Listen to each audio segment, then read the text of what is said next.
Alhamdulillahi wa kafa.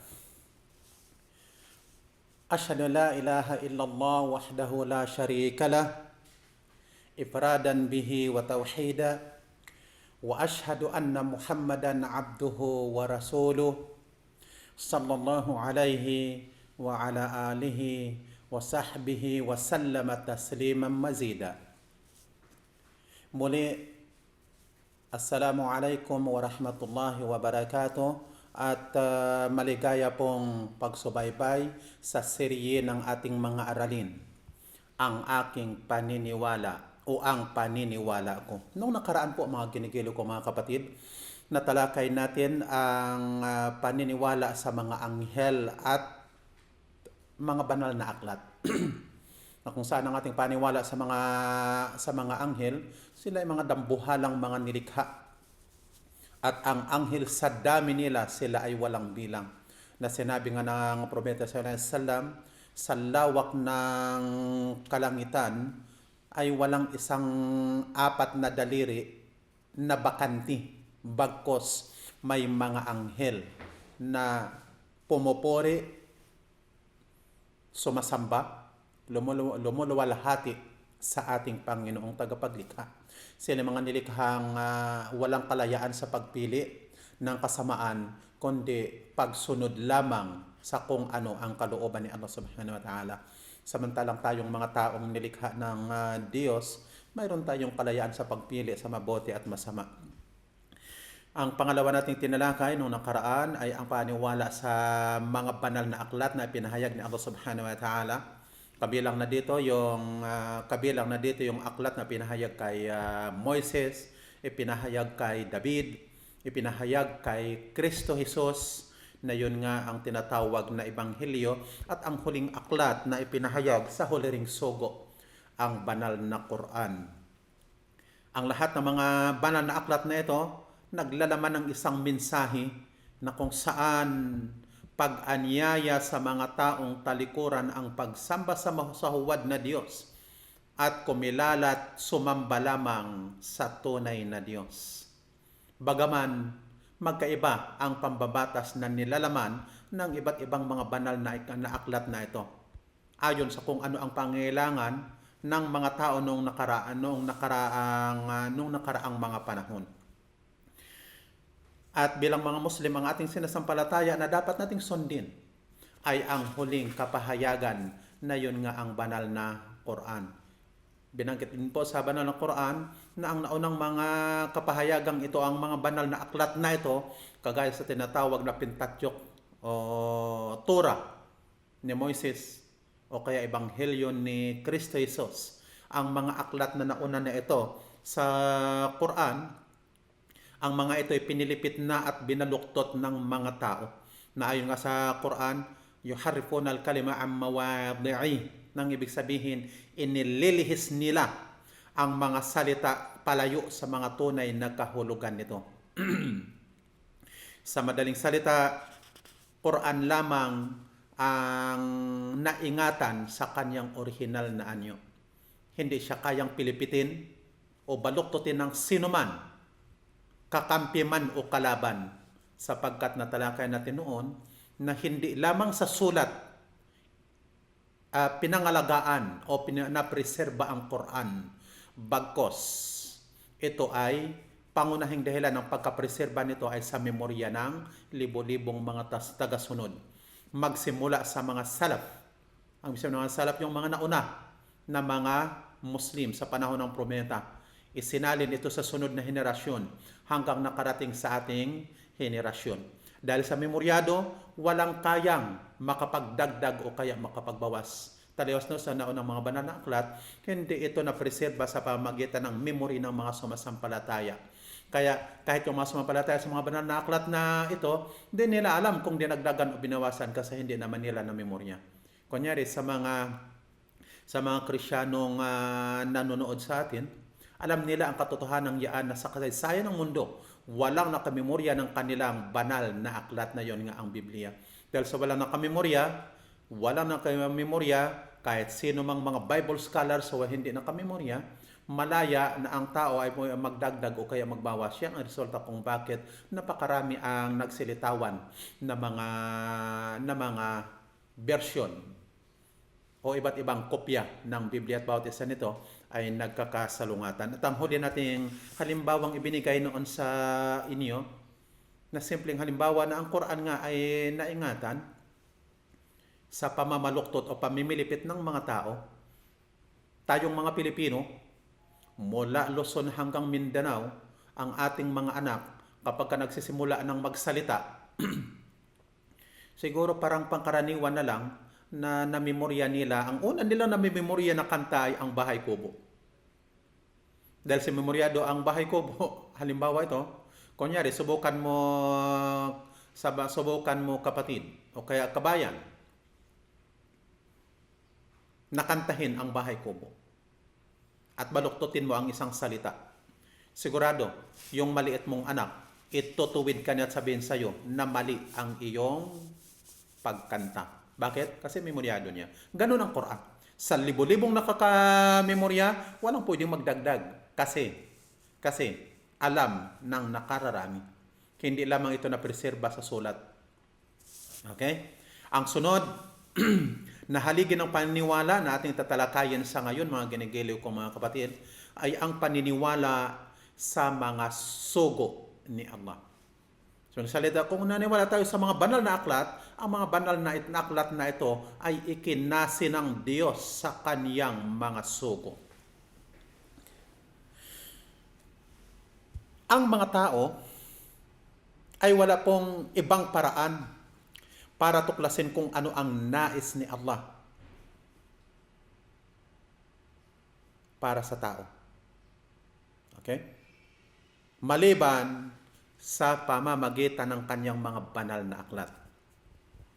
Iyan ang dahilan kung bakit si Allah sa buong panahon ay nagpadala ng mga sugo upang ihatid ang kanyang mensahe sa sangkatauhan. Ang mga sugong yaon ay mga tao mula sa mga bayang pinagpadalhan sa kanila. Dahil sa sila ay mga hinirang, sila po ang pinakamabuti mula sa mga pinakamabuti. Kasi sila ay pinili mula sa mga pinili. Sa salita, lahat ng mga sugo, sila ang pinaka-mainam na tao sa kanilang angkan o sa kanilang bayan na kung saan pinagpadalhan sa kanila. Mababasa natin mula sa banal na Quran ang batayan natin sa pananampalataya sa mga sugo na ganito po ang ating mababasa. Tunay na kami ay nagkasis sa iyo gaya ng ikinasi namin kay Noe at sa mga propeta noong wala pa siya. Nagkasi kami kay Abraham, kay Ismael, kay Isaac, kay Jacob, sa mga lipi, kay Jesus, kay Job, kay Jonas, kay Aaron, at kay Solomon. Binigyan namin si David ng Zabur. Ang Zabur ay ang Salmo. May mga sugo na sinalaysay na namin na sila sa iyo. At may mga sugo na hindi namin sila isinalaysay sa iyo. Kinausap ni Allah. Nagkamali tayo. Kinausap ni Allah si Moises ng tahasang pakikipag-usap. Ang sunod talata, nagsugo ng mga sugo bilang mga tagapagbalita ng nakagagalak at mga tagapagbabala upang hindi na magkaroon ang mga tao ng maikatuwiran kay Allah kapag wala na ang mga sugo. Si Allah ay laging makapangyarihan, ang marunong. Ipinadala ni Allah ang mga sugong yaon na may mga tanda at himala upang patunayan na sila ay tunay na mga sugo na nag-aanyaya o nangangaral sa pagsamba sa nag-iisang tunay na Diyos lamang.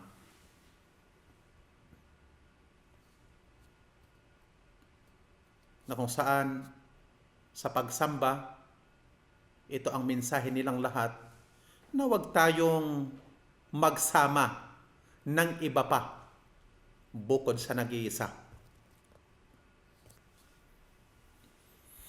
Lahat sila, iisa ang mensaheng ipinangaral na atin ang binanggit. At ang isang mensahe na kanilang ipinangaral na ating isuko ang ating buhay. Ibig sabihin, lahat ng aspeto ng ating buhay sa nag-iisang tunay na Diyos. At iwaksi ang pagkilala at pagsamba sa huwad na Diyos. At ang pagsukong ito sa nag-iisang tunay na Diyos, alinsunod sa banal na aklat na ikinase sa kanila.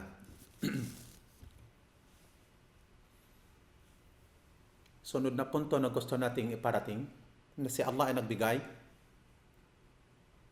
ng higit na paglingap sa ilang mga sugo kaysa sa iba pa. Halimbawa, binabanggit sa Quran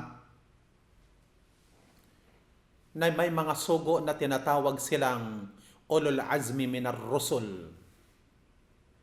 Ang ibig sabihin sa ating wika, mga sugo na may matatatag na pagpapasya. Ito yung mga sugo na ayon sa Quran ay binigyan ng higit na paglingap ni Allah kaysa sa iba pang sugo. Ulitin ko, sila ang tinatawag na ulul azmi minar rusul. Una, si Ibrahim o Abraham alayhis salam. Sunod, si Noah o kaya si Noe. Sunod, si Moises o kaya si Musa. Sunod, si Jesus o kaya si Jesus o si Isa. At ang ikalima ay si Muhammad sallallahu alaihi wasallam. Sila ang tinatawag na mga sugo na may matatag na pagpapasya. Sunod na punto na gusto nating pagdiinan na ang paniwala sa mga sugo, ito po ay nangangahulugan na ang kanilang mensahe ay hindi sa ganalang kanilang sarili, kundi mula sa ating tagapaglikha. Sunod, napaniwalaan natin ang atin ng mga nakilala sa pangalan na binanggit sa banal na aklat. At sunod, siyempre, ating sampalatayanan ang ikinase sa kanila ng Diyos na mga banal na aklat. At ang panghuli sa mga ginigili kong mga kapatid na mga Muslim, na ang huling sugo na dapat nating sundin at huling banal na aklat na dapat nating sundin ay ang huling sugo na si Muhammad sallallahu alaihi wasallam. Kung gayon, ang paniniwala sa naunang mga sugo na una kay Muhammad sallallahu alaihi wasallam, yun ay paniniwala lamang na sila ay sinugo ng Diyos na iisa, ang mensaheng ipinadala upang anyayahan ang tao na talikuran ang pagsamba sa huwad na Diyos. At kumilala at sumampalataya at iukol natin ang ating mga pagsamba sa nag-iisang tunay na Diyos lamang. Yan ang isang mensahe na kanilang ipinangaral. Subalit, ang pagsunod sa kanilang mga banal na aklat, yun ay angkop lamang sa kanilang kapanahunan. Si Allah ay pinili si Muhammad na maging kahuli-hulihang propeta. Kung gayon ang kanyang aklat, ang kahuli-hulihan ding ikinase ni Allah sa sangkatauhan at kagaya sa sinabi ko na, ito lamang ang dapat din nating sundin. At dapat ninyong maunawaan, mga ginigiliw kong mga kapatid, na ang propetang nauna kay Muhammad sallallahu alaihi wasallam, sila ay pinadala na tanging para sa kanilang bayan lamang. Halimbawa, binanggit sa banal ng Quran na si Hesus Kristo ay sinugo lamang sa sarili niyang bayan.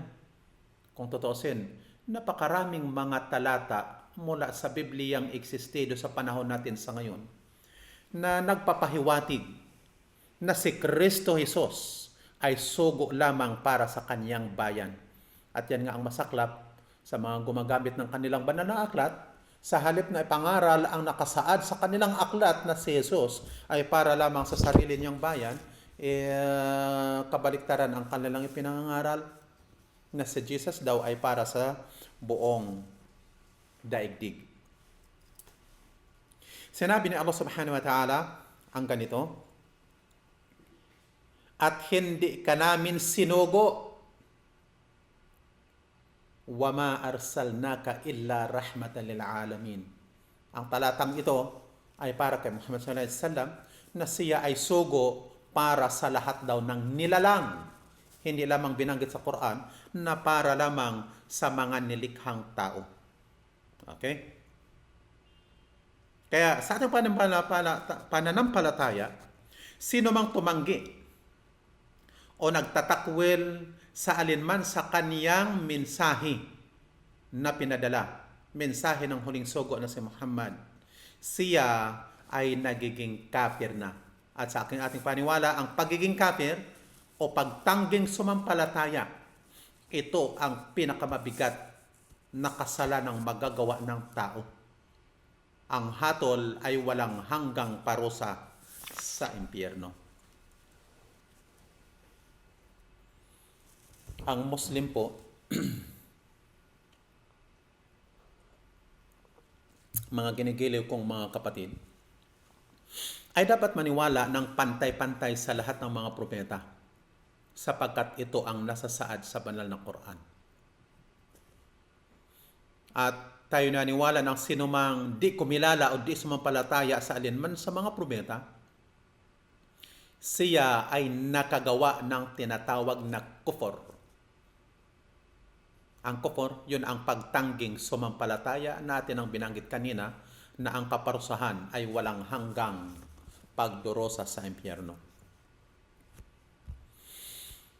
Sinabi ni Allah ang ganito sa banal na Quran,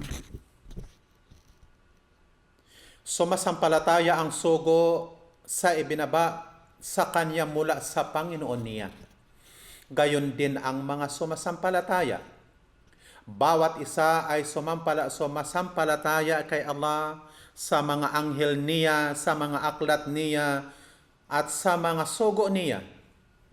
Hindi kami nagtatangi-tangi sa mga sugo. Pansinin po ninyo ang salitang ito sa Quran. Hindi kami nagtatangi-tangi sa mga sugo. At sinabi pa nila, naririnig namin at tumatalima kami. Igawad mo po ang iyong kapatawaran, Panginoon namin, at sa iyo ang hantungan. Ito'y mababasa sa banal na Quran sa ikalawang kapitulo, tinatawag na Al-Baqarah.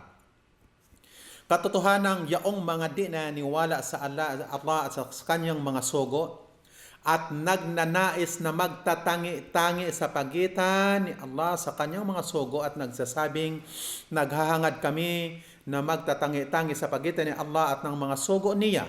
Pansin po ninyo ang paulit-ulit na binabanggit na ang sinumang naghahangad daw ng pagtatangi-tangi sa kay Allah at saka sa kanyang sugo na nagsasabi, okay? Sumasampalataya kami sa ilan at tumatanggi kaming sumampalataya o tumangga kaming sumampalataya sa ilan. At naghahangad na gumawa ng isang daan sa pagitan niyon. Ang ibig sabihin ng paghahangad ng isang daan sa pagitan niyon sa pamamagitan ng pagsampalataya kay Allah at pagtanggi na sumampalataya sa kaniyang mga sugo. ang mga iyon sa totoo ang mga tumangging sumampalataya at naglaan kami para sa mga tumangging sumampalataya ng nakahihiyang pagdurusa. Ito po ang pananampalataya natin bilang Muslim sa mga sugo. Wala tayong itinatangi sa kanila. Pantay-pantay ang ating paniwala sa lahat ng mga sugo. Ngayon mga ginigili ko mga kapatid, yung isang punto, tunay mo bang minamahal si Allah? Ito po'y katanungan na binabangkit sa banal na Quran ang kasagutan. Ganito po ang ating mababasa sa Suratu Ali Imran. Sabihin mo, kung kayo ay umiibig kay Allah, ay sundin ninyo ako. Iibigin kayo ni Allah at magpapatawad siya sa inyo sa mga pagkakasala ninyo. Si Allah ay mapagpatawad, maawain. Ito ang nakasaad mula sa banal na Quran na inuutos sa Propeta Muhammad sallallahu alaihi wasallam na sabihin sa mga sumasampalataya, kung mahal ninyo si Allah, sundin ninyo ako. Bakit? Kasi ang pagsampa kay Allah at pagsunod sa Kanya, ang modelo natin ay ang sugo niya. Ginawa niya si Muhammad bilang isang huwaran upang ating sundin. Ang daan ng kaligtasan sa buhay na ito at sa kabilang buhay ay sa pamamagitan po ng pagsunod at pagkapit sa Kanyang pamamaraan ng pamumuhay. Siya kasi ang ating modelo. Mababasa natin sa salita mismo ng propeta ang ganito. Sabi niya, sino man ang tumalikod sa aking paraan, ibig sabihin, paraan ng pamumuhay ay hindi kabilang sa akin. Hanggang dito lamang mga ginigili kong mga kapatid, at inaanyahan po namin kayong sundan ang susunod na serye ng ating mga aralin, ang paniniwala ko. Subhanaka wa bihamdik, asyhadu la ilaha illa anta, astaghfiruka wa atubu ilaik.